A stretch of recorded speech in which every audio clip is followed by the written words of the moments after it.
Finally सरू अब college छोड़ने का फैसला कर चुकी है। आने वाले अपकमिंग ट्रैक में सरू की जिंदगी पूरी तरह से उलट-पुलट होने वाली है। सरू पर एक बहुत बड़ा इल्ज़ाम लगाया गया है और ये इल्ज़ाम कोई हादसा नहीं बल्कि एक सोचा-समझा हुआ प्लान है। इस पूरे प्लान के पीछे अनिका का दिमाग है। अनिका ने जानबूझकर सरू को कॉलेज से बाहर निकलवाने के लिए एक बहुत ही मास्टरमाइंड चाल चली है। हालात ऐसे बना दिए जाते हैं कि सरू को धक्के मारकर भी कॉलेज से निकाला जाता है और मजबूर होकर सरू खुद भी कॉलेज छोड़ने का फैसला कर लेती है। अब सवाल ये है कि आखिर ऐसा क्या हुआ कि सरू को ये कदम उठाना पड़ा? सरू पहले ही अंदर से टूट चुकी थी, इसलिए उसने चुपचाप कॉलेज छोड़ने का प्लान बनाया। वह एक रेजिग्नेशन लेटर लिखती है और बिना किसी को बताए प्रिंसिपल के ऑफिस में रखकर चली जाना चाहती है। लेकिन जैसे ही सरू प्रिंसिपल ऑफिस में लेटर रखती है, अचानक लाइट जल जाती है और वहां अनिका बाकी लोगों के साथ पहुंच जाती है। उसी वक्त सरू के हाथ में एक क्वेश्चन पेपर पकड़ा दिया जाता है। बस यहीं से अनिका सरू को सबके सामने एक्सपोज कर देती है। अनिका सबके सामने इल्ज़ाम लगाती है कि सरू क्वेश्चन पेपर चुराने आई थी। वह कहती है कि सरू इसी तरह क्वेश्चन पेपर चुराकर क्लास में फर्स्ट आती रही है, टॉपर बनती रही है और गोल्ड मेडल जीतती रही है।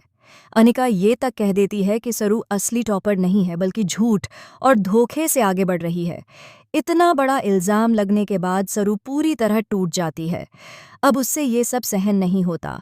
वह अंदर से थक चुकी है, हार मान चुकी है और बेहद परेशान हो जाती है। सरू को लगता है कि अब उसके पास यहाँ रुकने का कोई भी कारण नहीं बचा। इसीलिए सरू खरे वापस जाने का फैसला करती है और वहाँ जाने के लिए निकल भी पड़ती है। इसी बीच वेद सरू को रोकने के लिए पहुंचता है, लेकिन इस बार वेद भी सरू को रोक नहीं पाता। सरू सच में खरे पहुंच जाती है, लेकिन यहाँ से कहानी एक बार फिर जबरदस्त यू टर्न लेने वाली है। खरे पहुंचकर सरू देखती है कि घर में कोई नहीं है, मायरी भी वहाँ मौजूद नहीं होती। आसपास के लोग सरू को बताते हैं कि मायरी जा चुकी है और सरोजा मुंबई में है। ये सुनते ही सरू को एक और बड़ा झटका लगता है।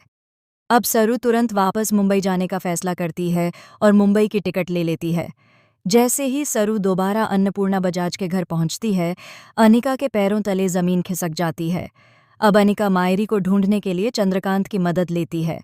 जैसे जैसे मायरी से जुड़ा सच सामने आता है, सीरियल में आने वाला है एक बहुत बड़ा ट्विस्ट। नकली पोती और असली पोती का जो खेल अब तक चल रहा था, चंदा का पूरा गेम प्लान धीरे धीरे सबके सामने एक्सपोज होने वाला है। फिलहाल आपको सरू की जिंदगी में एक छोटी सी हार जरूर देखने को मिलेगी, लेकिन बिल्कुल भी मायूस मत होना। ये हार सिर्फ टेम्पररी है। आगे आने वाले एपिसोड्स में कहानी और भी ज्यादा धमाकेदार होने वाली है। तो जुड़े रहिए, देखते रहिए और वेद और सरू के रिश्ते के लिए एक लाइक जरूर करके जाइएगा।